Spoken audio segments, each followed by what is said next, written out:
ijambo ndiho ndavuga ngo kubohoka kwa mbere si ikiguzi kuko ntukuba ufite ikiguzi cy'amaraso ya Yesu uwo nguwo ukubwira ngo ntuzigere humanuka umuntu akakubwira ngo kugira ngo niba barakuroze ngo amafaranga bakurogesheje utangande ubwo si wakubwiye ngo yazane bakuroge nawe uyatanze ngo babanze mutaniye bose ndumva ndumva ahubwo umwe ni umupfumu oya navuze ngo nuguhindura iseta umwe ni umupfumu kundi nundi ni umupfumu reka mbabwire singiye kubica ku ruhande hari abantu bakitwa amazina ari ku mwuka mubi uramaze kubageraho abo ntibakitwifuriza gukizwa abo ntibakitwifuriza agakiza baratwifuriza kuturoha kuturoha barakurya n'icyo wari ufite kuba bikora bo nge navuga ko bahinduye iseta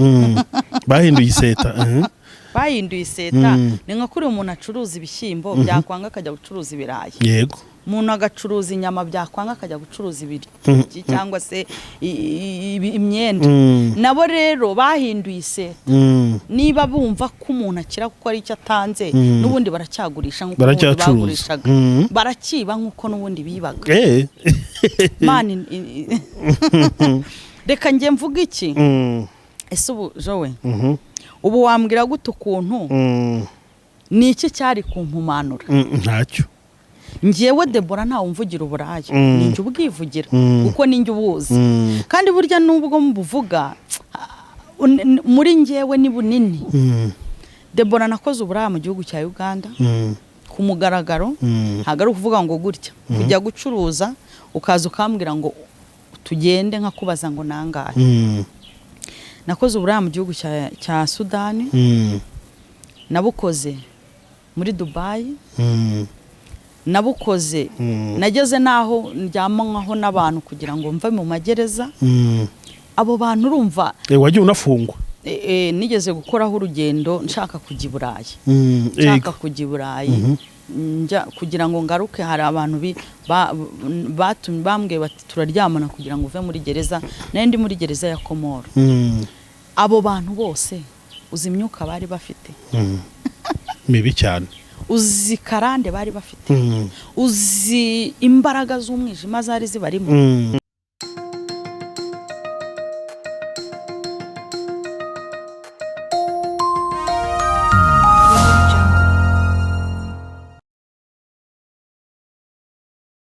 muratwemerera dutangire tubasuhuza tubahereze ikaze kuyobokamana TV ni kwa kundi mumenyereye ko tugira gutya tukazana abakozi b'Imana batandukanye maze tukabasha kuganira nabo murabona rero ko twicaranye n'umutumirwa wacu niwe tugiye kuganira n'umuntu Imana yagiriye neza n'umuntu Imana yuje mu bikomeye iramukomeza kugira ngo azabone uko azakomeza abandi uyu ni wa mama ufite ubuhamya bukomeye cyane avuga ari nayo mpamvu twashatse kumuhamagara nyuma yuko tububonye turavuga ngo dushobora kumwifashisha tukamubaza ikiguzi kihe yatanze kugira ngo abohoke kugira ngo abari umumama wubatse urugo rwiza kugira ngo abe ari pasiteri akora umurimo wa gishumba nyamara yaranyuze mu ibyo bikomeye kubera ibijyanye n'inyigisho tugenda tubona hano hanze deliverance nta mafaranga nayangaya nta gusengerwa nta mafaranga utanze n'ibindi byinshi turi buze kugenda tuganira reka tumuhereze ikaze kuyobokamana mwiriwe neza kandi muraho murakomeye mwiriwe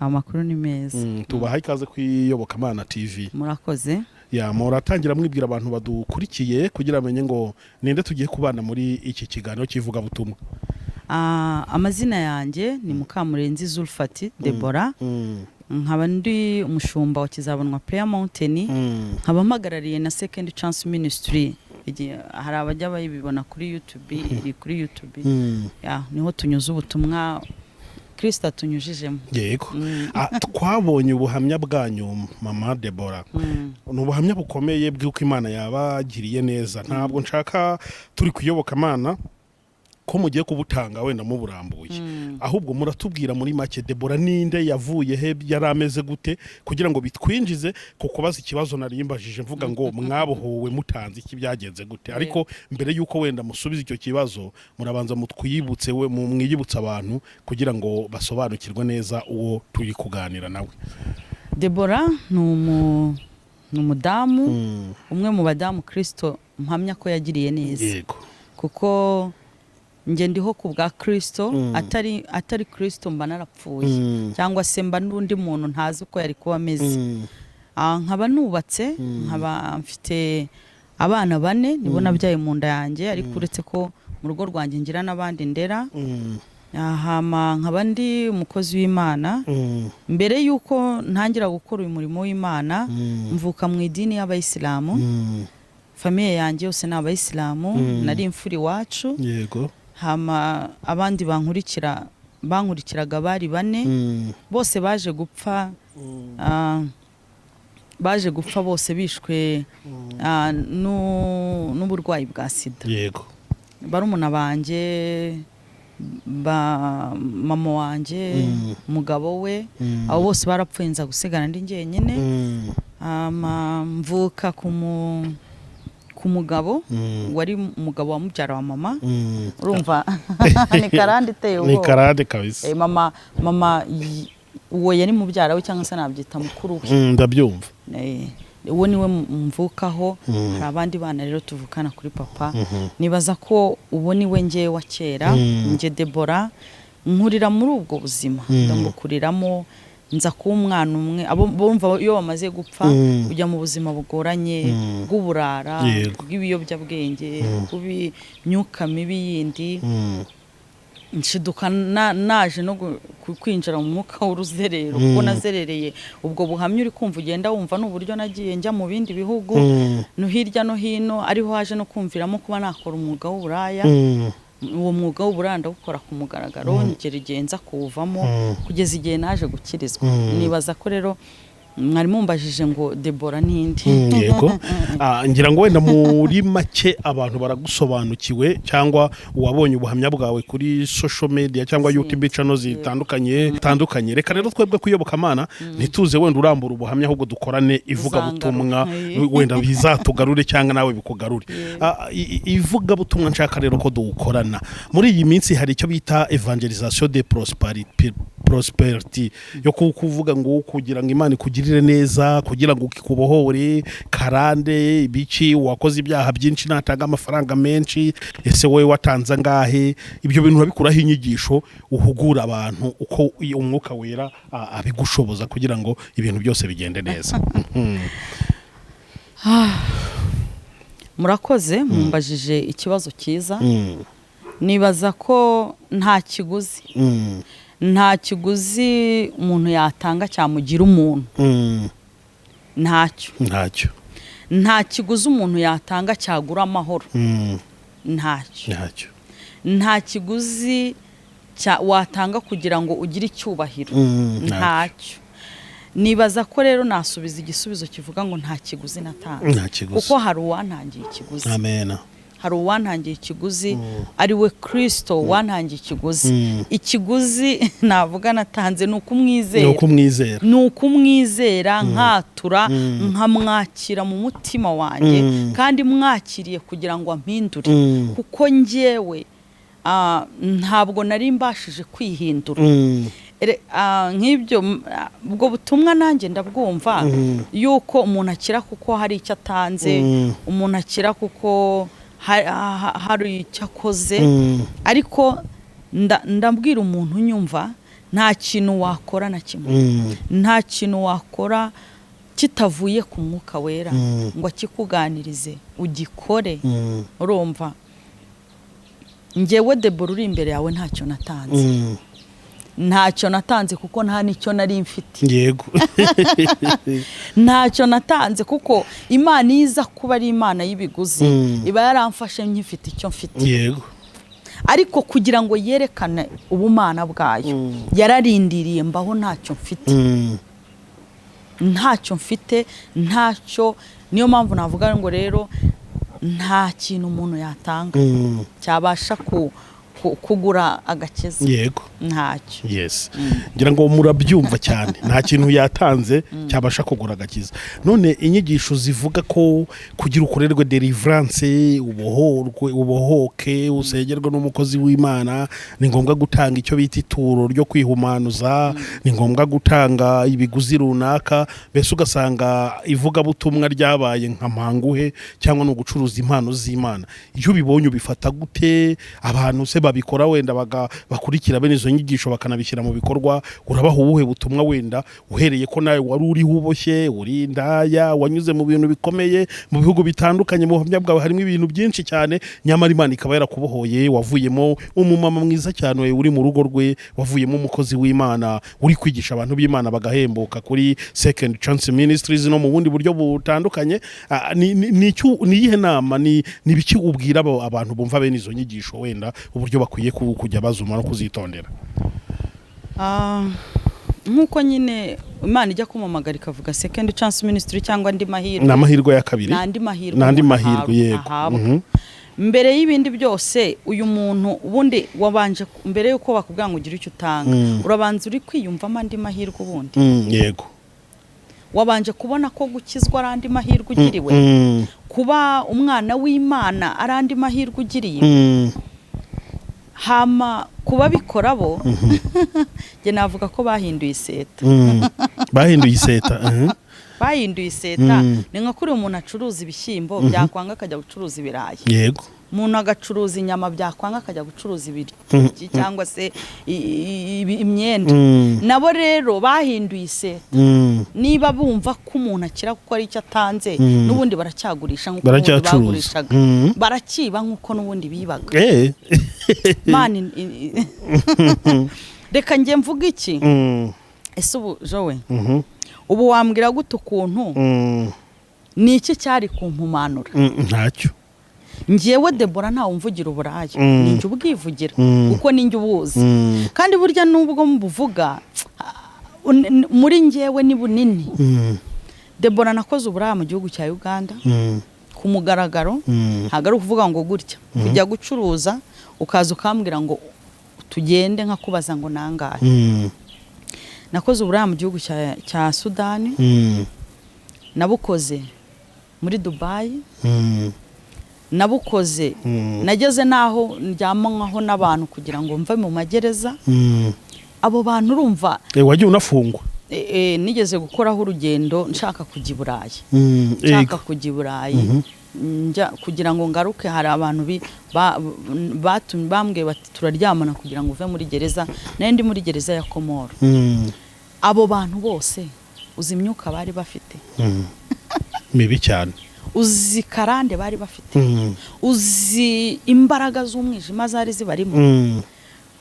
Ariko iyo biza kuba gukira hari ikiguzi byansaba ku myuka yampumanyije, sinari kukibona. Yego.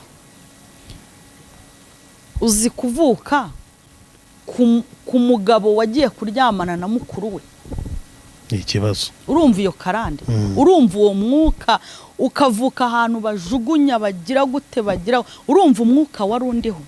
Iyo nza kuba hari ikiguzi natanga ngo nitwe umwana w'Imana, ndeke kwitwa ikinyendaro, ndeke kwitwa umwana wa maraya, ndeke kwitwa icyo, sinari kukibona. Naho ubwo ureke kwitwa indaya, nkajya ngura abasore, ukajya ubagura. Hari n'uwo wahaye ibihumbi 600 kugira ngo mbyarane nawe umwana.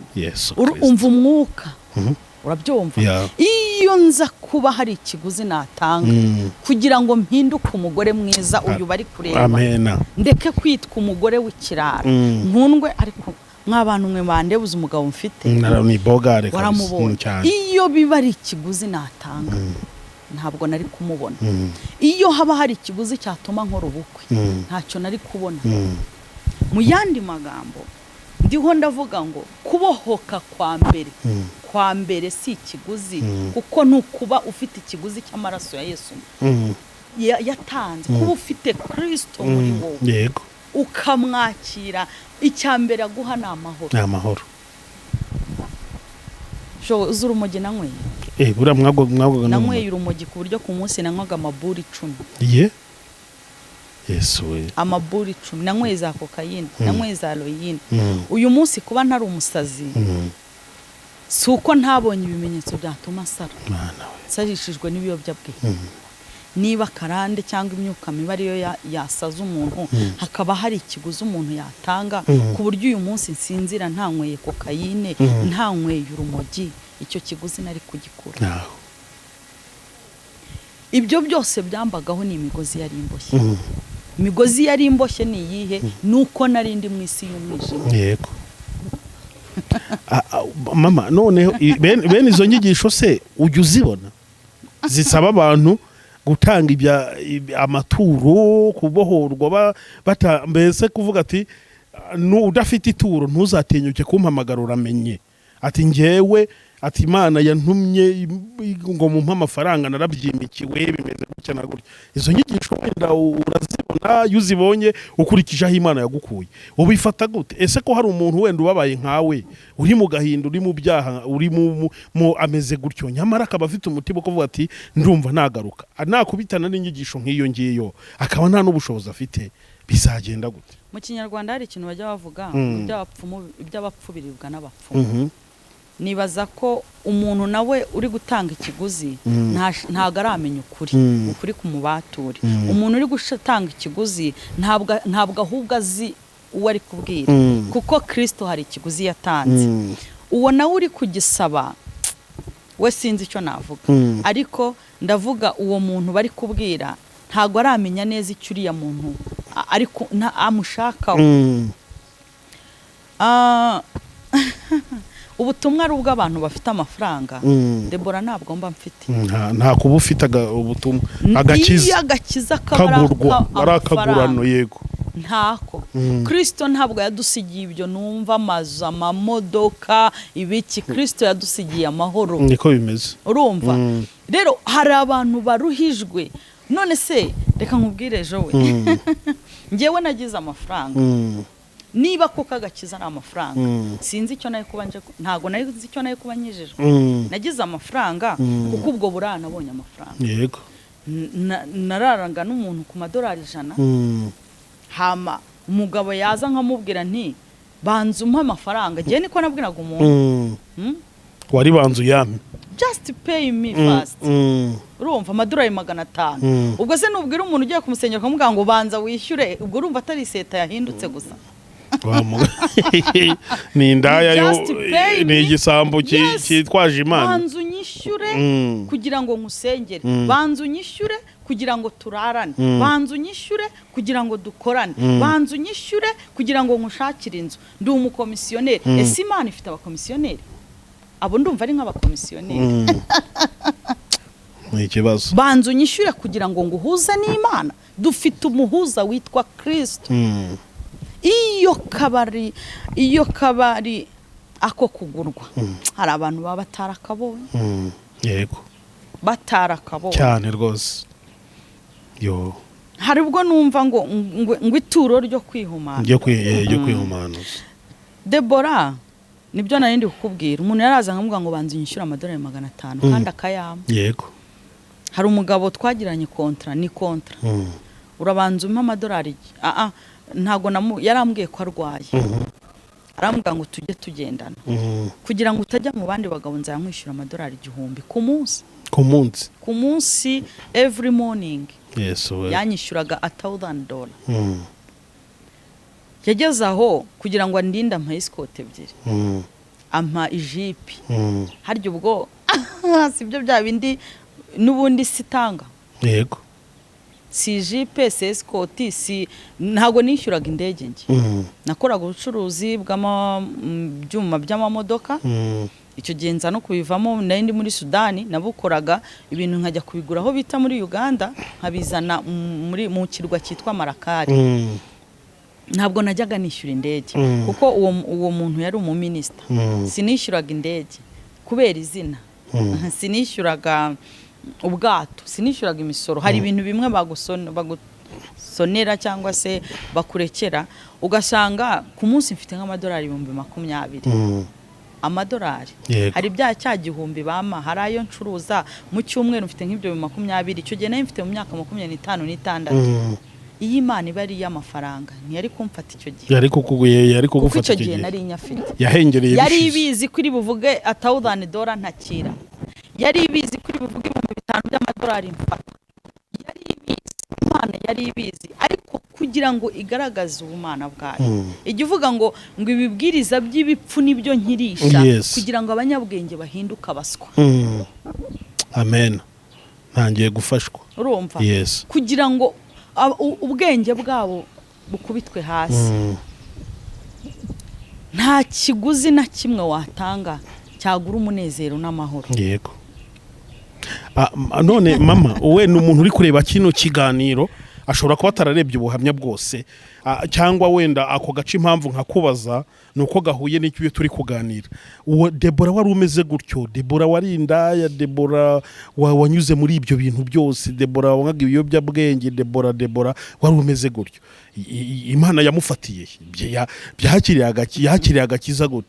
Byasabye Imana kibigenza gute? Hari Imana ibanza guteza indwara zikomeye, hari abo ibanza gukora ibimenyetso nka bimwe yakoze imbere ya Farawo bikomeye, bakavuga ati mbonye Imana bitangaza byayo ndayikurikiye. Byagenze gute kugira ngo Deborah yakira agakiza? Ngire umugisha wo kugira ngo umuntu mire uvuga iki kintu kankivuge.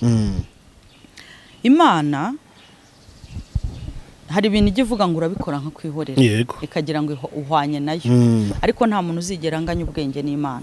Ifite inzira nyinshi, yanyuze muri izo nzira zo kumva ko mfite amafaranga, nifuza kuba nabyara umwana,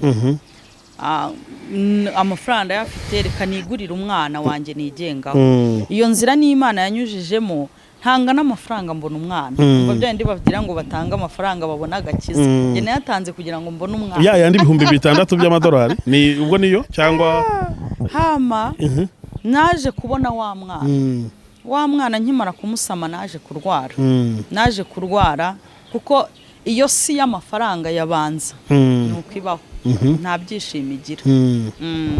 Naje kurwara, muri uko kurwara rero ndakina kuko narwaye amezi 6 mba mu buriri, mba mu bitaro, nishyura ibitaro, nishyura iki, nibaza ko ku munsi bitamburaga nk'amadolari 100 ku munsi. Urumva ya mafaranga agenda asohoka atagaruka.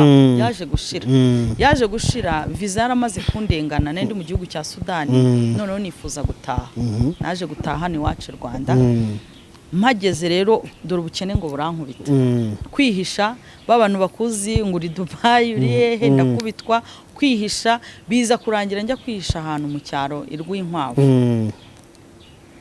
Muri ibyo bibazo byose n'uwo mugabo wamaga amadolari 1,000 yari yarambwiye ko arwaye, naryamanaga n'abagabo barwaye kuko yari mpanguhe.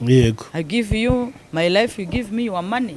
Ni nk'ubu uvuga ngo ndaguha amafaranga umpa agakiza, ndaguha amafaranga umpa amahoro, ndaguha amafaranga umpa iki, ntaho bihuriye. Yego. Rero icyo gihe naje kuba mu buzima ngiye kwipimisha basanga nta sida mfite, ntayo nari mfite. Ubwo ibyisi byose binshizeho gutyo. Naje gukena rero cyane kugeza aho naje no gukora akazi nkajya nkorera abantu akazi ko mu rugo kandi ntahembwa. Ni muri bwa buhamya burebure, ariko naje gukena cyane. Muri kwa gukena rero niho umushuti umwe yambwiye ati rero ndashaka ko uza tujyane mu nzu y'Imana. Namusubije ikibazo kivuga ngo ubu urabona uburyo ndushye, nta kindi cyama amahoro uretse kumbwira ngo njye mu nzu y'Imana. Urumva iby'inzu y'Imana simbizi, nge navukiye mu idini y'Abayisilamu, by'abarokore simbizi, ariko kumva ko nta kindi anyifuriza uretse kujya mu nzu y'Imana. Namubwiye ijambo rimwe, ndamubwira nti banzu ungurire byeri kuko nakundaga byeri cyane. Banzu ungurire byeri. Yambajije ikibazo, nkuguriye byeri twajyana? Ndamubwira nti twajyana. Yego. Yesa ntumira byere ebyiri ndazinywa. Ato bamwana ntutangurira 3 ntaho njye. Ndangije yarambwiye ati fata 2,000. Icyo gihe byari 600. Numva ko mfite 3, urumva se ndi bwange. Nahise ngenda. Muri abo bagiye nagiye numva bavuga iby'amafaranga, harimo n'umukozi w'Imana sinzi niba nimuvuga niba ari bicyo, ariko nakirijwe mu rusengero.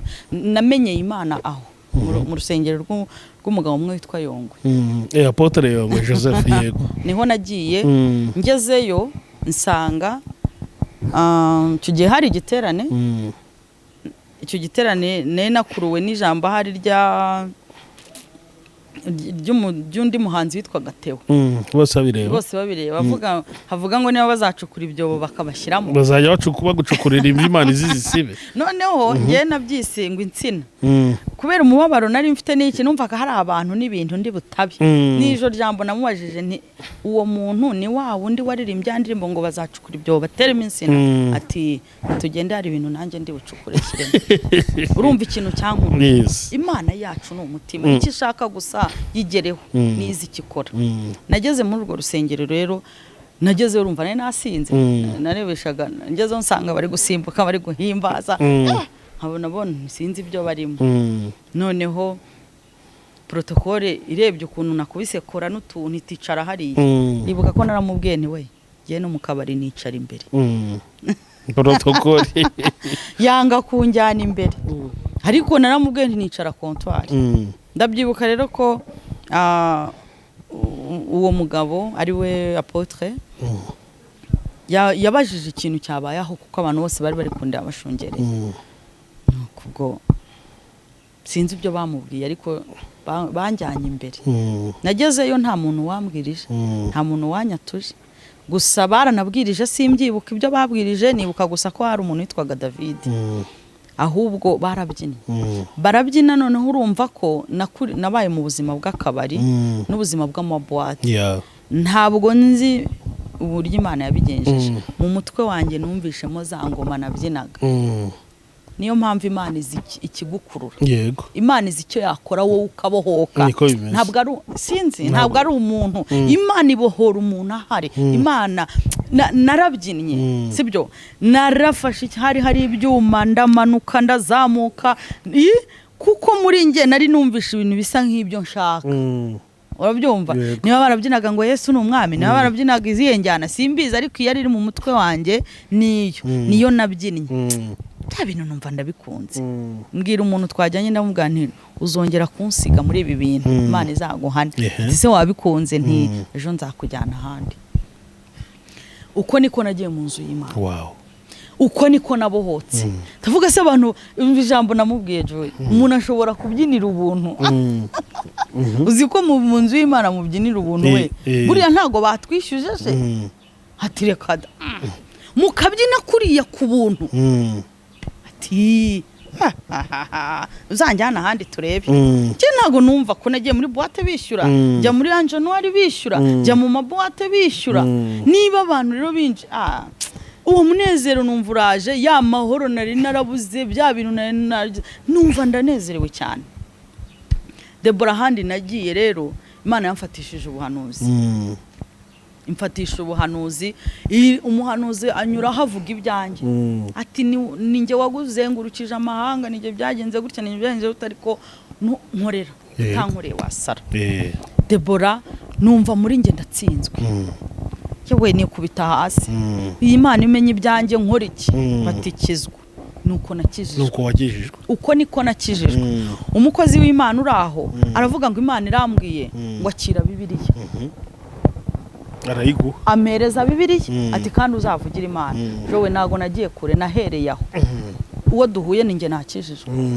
hari Nyamirambo kandi mvuka Kimisagara uwo duhuye ni nakijijwe nahise ngi wacu ndababwira ngo nakijijwe uyu rero uri kubabwira reka ngere kuri bya bindi wambajije bijyanye n'ibitambo nta gitambo nta kiguzi nta mafaranga kubera ko Kristo ntabwo ari ibiguzi nge Deborah ntacyo nigeze ntanga kubera ko kuva uwo munsi narakijijwe ngira inyota yo kumenya uwo mwami unkunze umpaye amahoro naye narabuze nari nuzuye inzoga nari nuzuye ubusinzi nari nuzuye uburara nari nuzuye iyo myuka yindi yose yari inyuzuye ariko Kristo ntabwo ari cyo yihutiye guha amahoro umutima wanjye noneho uko ngenda nkunda ryajwi ryiza numvishe ya magambo meza numvishe y'Imana niko nifuje kubatizwa yego yewe nta muntu yigeze umbwira ibintu byinshi numvisha amakuru ko bazabatizwa ahantu muri Christian mbaza pastor ntimuzabatiza ryari ati ni iki ariko uzabanza wiga amezi 6 ni waya mbaza aho bazabatirije baraje bansangayo igihe cyaje kugera igihe cyaje kugera noneho mbwira nari mbonye amafaranga 30,000 reka ngere kuri ibyo by'ibitambo nari mbonye amafaranga 30,000 ni amafaranga bari banyishyuye 30,000 ndabireba ndebye urusengero ndimo mbona irange ntirisa neza ndavuga mbwira pasiteri ntingiye kugura irange ubu bari njya nkweramo ntago busa burya naguze iryo range ndaza ubwanjye ndaryisigira bukeye umushumba abirebye aravuga ngo uyu muntu Imana imuha umugisha haciye iminsi rero unako muri uwo munsi umuhanuzi yahise avuga ngo umuntu usizira irange uwarisize nanjye ngiye kumusiga isi mumenye uyu munsi ndashaka kubwira umuntu nyumva ushobora kuba mbonye kuba uyu munsi amenye nta muntu wigeze ambwira ngo tanga iki yego oya ninjye wabonye niki nakorera data mbwira umuntu nyumva nta kiguzi watanga ngo ubone amahoro gukizwa ni umudendezo yego gukizwa ni umunezero gukizwa ni ukumenya ngo ndi kwa data ese kwa data icyo anyifuzaho iki ni amahoro ni umunezero nibaza kubwira umuntu ngo banzuzane ubwira umuntu ngo banzuzane atakubwiye iby'ibyaha byawe ariho n'ubundi arakwiba yego ariho arakwiba kuko iyi Imana irakiranuka iyi Imana ishaka kugendana n'umuntu wejejwe arimo arakwiba niba kuko yakubwiye iby'ibyaha byawe ese ibundi ituro watanga rya kubohora nawe utarabohoka ahubwo niri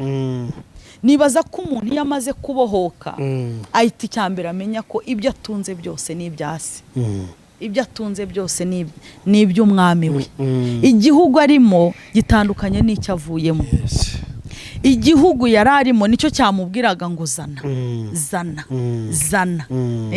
zana kugira ngo ubeho zana kugira ngo ugenze gutya noneho icyo agiyemo rero ni ikimubwira hari ijambo rivuga ngo abayoborwa n'umwuka kuko Imana dusenga ari umwuka ntabwo ari uko amafaranga adatangwa cyangwa ibitangwa kuko nanjye uri imbere yawe narayatanze ariko nta wigeze ambwira ngo zana oya ubwo ni ukuvuga yuko inyigisho zivuga zana kora iki kugira ngo ukorerwe iki kugahato nukuri n'ubujura n'ubujura ahibwa ubivuga niwe wibubwo n'uwo babibwira baramwiba nta banza ahubwo wowe ukizwe ubundi wowe numara gukizwa erega so uyu murimo turi gukora ni amafaranga n'ibindi byose ni amafaranga iyo umaze kumva umunezero wa so n'ibyo agukorera ntacyo utatanga yego ariko bivuye muri wowe ntacyo utatanga ariko kugira ngo Yesu akeneye ibintu Imana ikeneye ibintu Imana ikeneye igitambo cya mbere ikeneye ni wowe banza witamba ubu Imana ishaka uwo nguwo ngiye ndi kukubwira nurumva ngiye uri kukubwira natanze urumva natanze inzu y'iwacu yego icyo nta wigeze ambwira ngo tanga inzu niba ari ibyo bavuga gutanga ngiye uri imbere yawe natanze inkwano watanze inkwano gute uyihande nayihaye mu itorero yego urabyumva ariko nta wigeze ambwira ngo tanga inkwano ngewe naricaye ndavuga ubu koko nava ku buraya nkaba madamu Kristo nshingiye we fata inkwano yanjye ndavuga ngo reka nyitange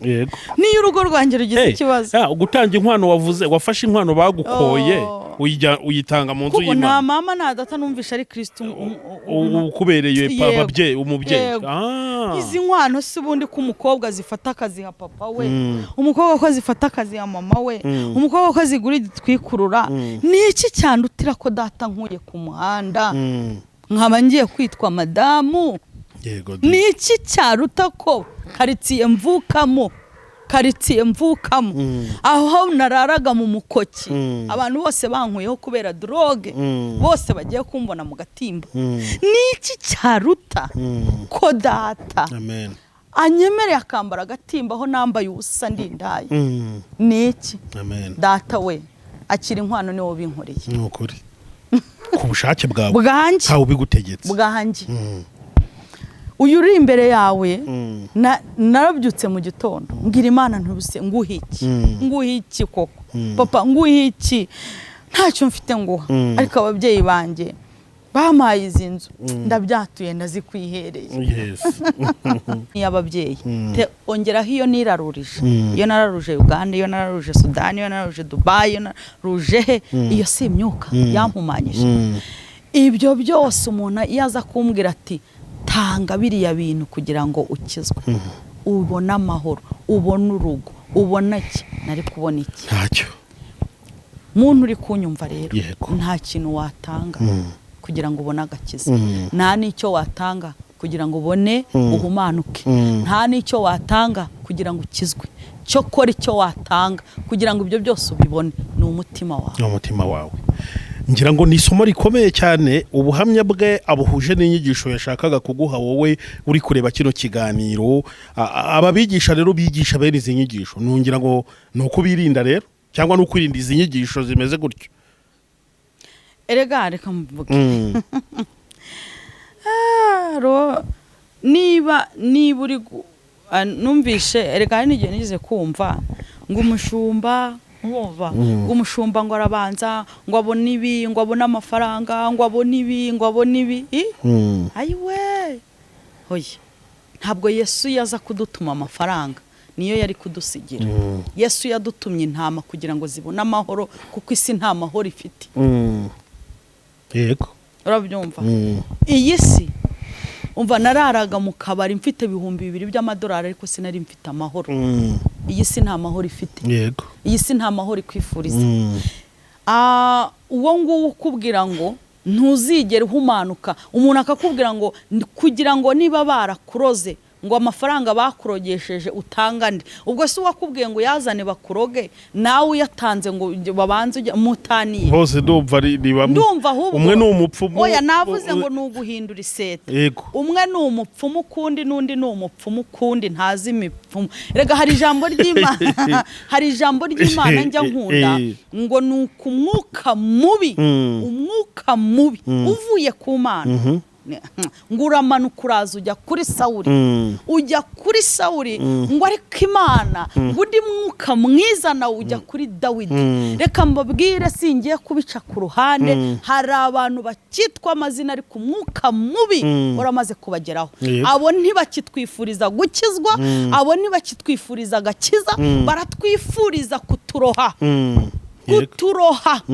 barakurya n'icyo wari ufite iyo nza kuba ndimba kuko reka nkubwire ejo mu buraya nararimbye nakubita ko plante y'amadolari 500 niba ari ibyo ayiwe nicaye mu ndege naraye muri hoteli nziza iyo abari ko gakiza nta cyari kutuzana abo ngabo n'abajura ibisambo mwuka mubi waramanutse bajyaho nta kindi basigaje uretse kwiba abana b'Imana uretse kubiba uretse kubasahura uretse Bibiliya mvukuntu ivuga ngo Satani nta kindi cyamuzanye uretse kwica no kwiba no gusahura Satani se turamubona cyangwa Satani akorera mu bantu yes umuntu wese uvuga igihabanye n'icyo Imana ikunda Imana ntago yadutumye amazu Imana ntiyadutumye amamodoka Imana ntiyadutumye ibyo yadutumye abantu yadutumye imitima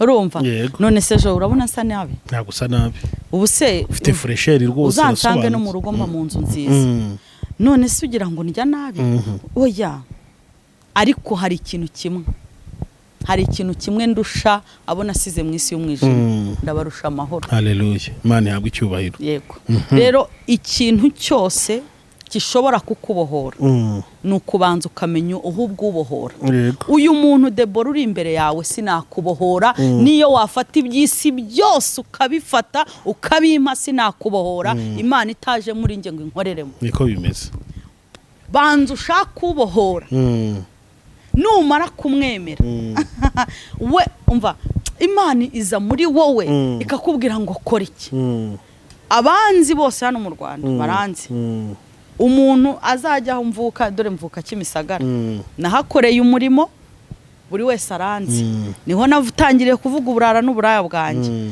ni amatorero nagiyemo hari Christian hari Betlem hari iki ndayavuze bashaka abashumba babo niba narabaye umukristo udatanga iyo mu ijuru niyo ntanzeho umugabo nge ndi umukristo utanga gutanga ndabyemera Deborah nanatanga ibyo ntunze byose watanga n'icyo ufite cyose cyose ugihaye Yesu ariko nuko ubanza ukamenya ko ari we so ukabanza ukamenya ububiha uri kubiha umwami wagucunguye uri kubiha umwami waguhaye amahoro uri kubiha umwami kandi hari ibyo numvishe hari ibyo nagiye numva ngo nibyo nyine urabizana tubirye yes nabakozi b'Imana babirya ariko sibo bakubwira ngo kora iki numvishe hari wavuze ngo none si Imana ngo ntigena ngo iragena ngo ikagena iki ngo ikagena iki ubwo n'ubutumwa bwa kera n'isezerano rya kera icyo nicyo cyazanye Kristo twebwe tubanze tuba igitambo kizima gishimwa na Kristo nitumara gukora ibyo azagendera muri twe akorere muri twe avugire muri twe umva navugira muri wowe uzaterura miliyoni zawe zose ushyigikira umurimo navugira muri wowe yewe uzanezezwa nuko utari kugendera hari umuntu wakubwiye Imana cyangwa wagusengeye wifuze nawe ko agenda mu modoka ariko bive muri wowe erega ikizaguha umugisha ni ikivuye muri wowe kuko umugisha ubitse muri wowe ngewe nabikubwiye naguze irange reka nsorezaho naguze irange amajerekana abiri y'ibihumbi 30 usiga urusengero ndarusiga iriya ruro igura 5 nayo nari mfite ndarusiga maze kurusiga ubuhanuzi buza buvuga ngo warusize Imana igiye kumusiga yaragusize rero umva nageze erega ubwo njya kusiga iryo range nari umukozi w'umugabo tubana umugabo wanjye nari umukozi we wo mu rugo naramutekeraga reka ni ukuri tugeze mu rugo nteke iki atahubwo ba wicaye ko numva nshaka ko tubana ariko mva gusigwa nge wari umukozi ansize kuba mbaye umugore ubwo uzi kuko urumva ako kantu nzagusiga Imana imenya ko kunsiga ari ukubanza inyubakira izina urumva inkure muri karande z'ubuyaya inkure muri karande z'uburara inkuremo igenda inyite umugore iza kubikorera ahandi nayo kugira ngo ntabwo nasizwe ariko rojo we uzi kuva mu gitondo wari umukozi wo mu rugo ukajya gusenga wagaruka umuntu akubwira ngo icara wambera umugore byakunda akarambagiza ubuse umugore mu buye bwoko ati nka gukorera ubuse wankwa ti ubwo mbwirana nzagukwa ngahe ariko ibaze Imana yabwi cyuba n'ubuhamya bukomeye agahita mbwira inkwano agahizi ariko uri kumva iyo ariko ibaze gusiga irange bakankwa magana niko bimeze ariko uzeba bakobwa ukuntu bajyaga baza udukobwa tw'inshuti kako n'umugabo mwiza cyane Imana yamaye umugabo mwiza cyane twajyaga tuza tukaza ubwo nanjye nari narakennye n'isitiye ntayo nagiraga ibere riri muri ngo tu umva nawe nimiseho mama keza ni karame baza abakobwa icyo banywa ni muranywa iki orange wowe Sprite kumbi turi mu tudiva twanye yego sha uri kumva kandi nahakorobye nahatunganyije urabyumva ubu nashashe neza kugira ngo abashyitsi bari buze kumbi hari igitondo kimwe nzasigira data irange avuga ati iriya nzu yibemo niko bimeze ariko ubwo se hari umuntu waje ambwira ngo uzana iki ubohoke si byavuye muri nge nkagikora nkabohoka rwa rusengero rwashuze nzinza kubabwira mfite ubukwe ariko ibaze ariko jowe bibi uzi karande yo kukubona jowe nyitegereza atari ukuvuga ngo ndebere mu mwuka urabona ndi mubi habe na iki koko uri mubeza u Rwanda rufite maze ari kuri uribaza kugira ngo buri mugabo wese nakureba abone kutabereye urugo ubereye gukandagurwa gusa ubereye gucyurwa mu gitondo ukagenda uriho uranyumva ariko Imana iyo nuyikorera akantu gato ibone kuberewe nawe kwitwa mama igukure muri izo karande icyo kintu ukoze gihite gica umugozi umva mama papa mukobwa musore ikizakubohora gituye muri wowe dusozereje kino kiganiro reka dushime cyane Pst Deborah utugejejeho ubuhamya bwiza cyane buvanze n'inyigisho ikomeye cyane aguhereje wowe uribwa ibyawe n'abahanuzi umuntu yakwita bigisha bibinyoma badutse bamwishakira ndamu bacuruza impano mu kagera ku gataro nk'abagera imboga cyangwa inyanya ati zana yangaya ati ibibazo byawe biraremereye birasaba $1,000 birasaba 2 biragenda gutya na gutya abo ngabo ngo nibisabo byahinduye iseta ni mama Deborah guhaye ubutumwa bukomeye cyane mama reka tugushimire cyane ushaka inyigisho ijambo ry'Imana n'ibindi bintu byose bijyanye na Pst Deborah no kubisanga muri Second Chance Ministries by Deborah ni shene nyine yiwe yivuga butumwa abakoraho yivuga butumwa mu buryo butandukanye na nimero za telefone ze ziraho ngaho cyokoze hari washaka kumuvugisha wenda adafite amamega yo guhita ajya kuri Second Chance Ministries yatanga nimero za telefone nubwo ziraba zanditse no ku kiganiro Okay, reka tubwira abantu bazishaka bajye kuri Second Chance Ministries abundi abandi barareba hejuru ku kiganiro ziraba zihari. Imana iguha umugisha cyane rero kugira ngo ivuga butumwa ukoze ribashe guhindura abantu kugira icyo rikora mu mitima y'abaryumva reka dusoze usenga Imana kugira ngo iherekeze aya magambo yose akomeye mubashije kwigisha. Reka mvuge ngo nta kindi cyakubohora ni ijambo rimwe nuko uvuga ngo Kristo ndakwakiriye. Kristo numwakira azi imigozi yose kuvuvutse kwijambo riravuga ngo nakumenye ukiri urusoro yakumenya abahanuzi bataraza akumenya abahanuzi batarabaho akumenya n'abakwaka amafaranga bataraza akumenya n'abakubwira ngo kora iki bataraza ndakubwira ngo rero rarika Kristo muri wowe nakugeramo aramenya imigozi acagagura kandi we aranakuganiriza icyo ukora birakwiriye ko wowe umwakira uvuga uti Kristo ndakwakira umutima wanjye ngwino unyobore ngwino umbohore kuko ndaboshye ngwino unkize urupfu rubi ngwino unkize imigozi yose yari imboshye nkura mu barimbuka unshyire mu gitabo cy'ubugingo kuva uyu munsi Kristo umfata ukuboko mpinduka umwana w'Imana mu izina rya Yesu Kristo ibi byose mbyizeye natuje akanwa kanjye ko ari we mukiza wanjye uhereye nonaha amen. Urakoze Imana data urakoze ise umwami wacu Yesu nciye bugufi kugira ngo izina ryawe ari ryo rishyirwa hejuru ndakwinginze ngo nkwereke buri wese waruboshye mwami nyemerera ikiganza cyawe kibohora kigende kimubohore mu izina rya Yesu Kristo hari buri wese ufite imbaraga zimuboshye reka winjire mu buzima bwe umubohore kugira ngo imbaraga zawe zineshe imbaraga zose zifuzaga kumubohora binyuze mu zindi nzira ubikore kubw'izina ryawe data bohora aba bakobwa bohora aba mama bohora aba basore bohora aba bagabo babohore mwuka wera ijambo ratubwira ngo tuyoborwa na mwuka wera uduha imbaraga mwuka wera ndakwinginze ngo usange buri wese wari ufite icyifuzo cyo kuba umubohora umushoboze icyo yakora kuko niwe wamuganiriza ikirenze icyo abantu bamubwira ganiriza imitima yabo basanga ubaganiriza ubabwira icyo bakora kugira ngo babohoke ibyo byose ubikore kubw'izina ryawe mu izina ry'umucunguzi Yesu amen.